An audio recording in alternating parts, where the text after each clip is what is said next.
This is not a partisan issue. This is about the children of America, and it's the next generation, the generation after that.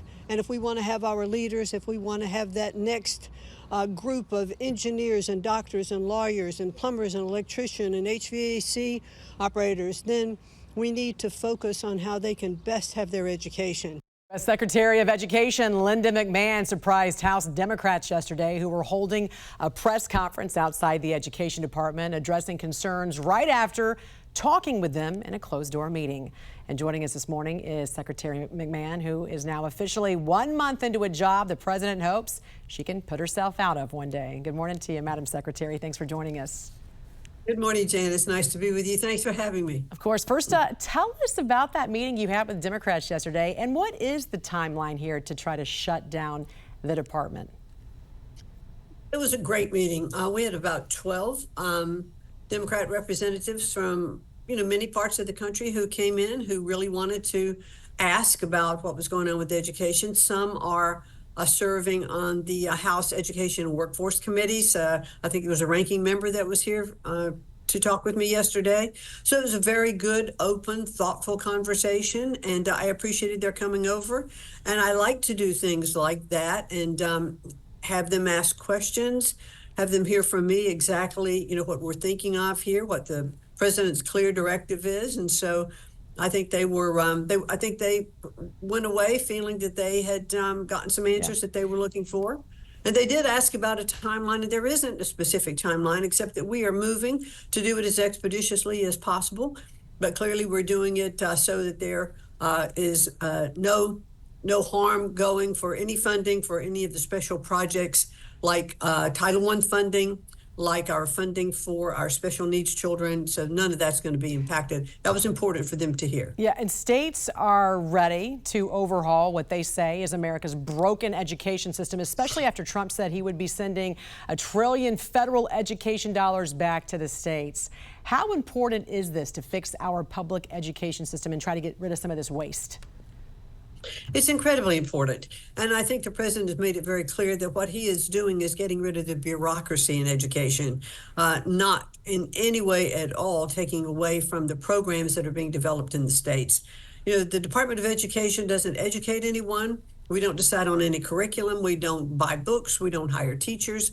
We are a pass-through of funding department, and also some competitive grants and policy developments that we pass through.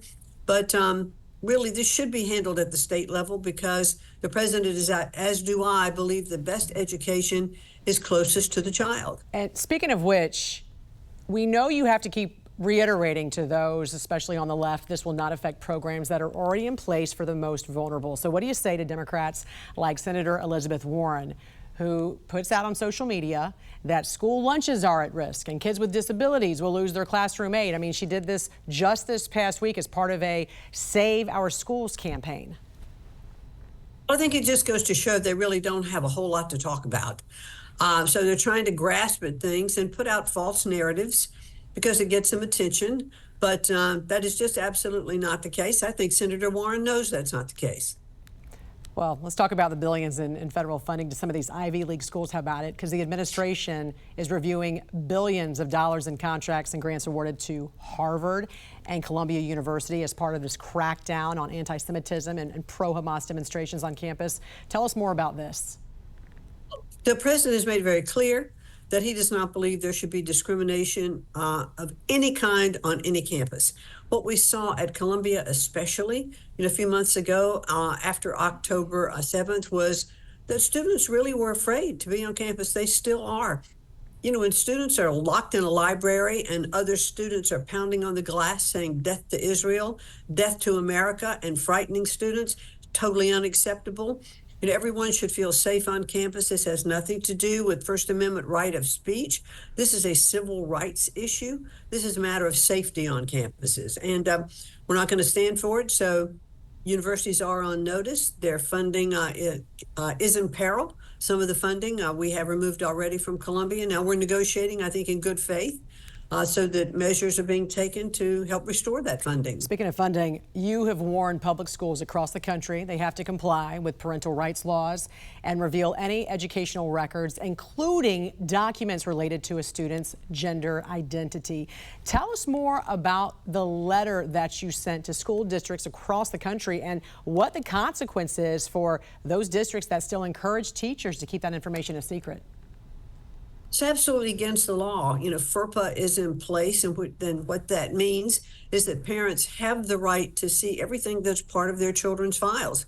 When you have teachers or school administrators working with students talking about transgender ideology, as well as even moving them along the path to maybe surgical or hormonal replacement therapies and not informing parents, it's crazy. You can't give a child an aspirin at school without parental permission, and yet you could go do this and talk about transgender and hide those or put them in separate files. No, it's totally against the law, and under the FERPA regulation, we're going to uphold and enforce that. Secretary of the Department of Education, Linda McMahon, always great to see you. Thanks for joining us. Thank you so much. Thanks for having me.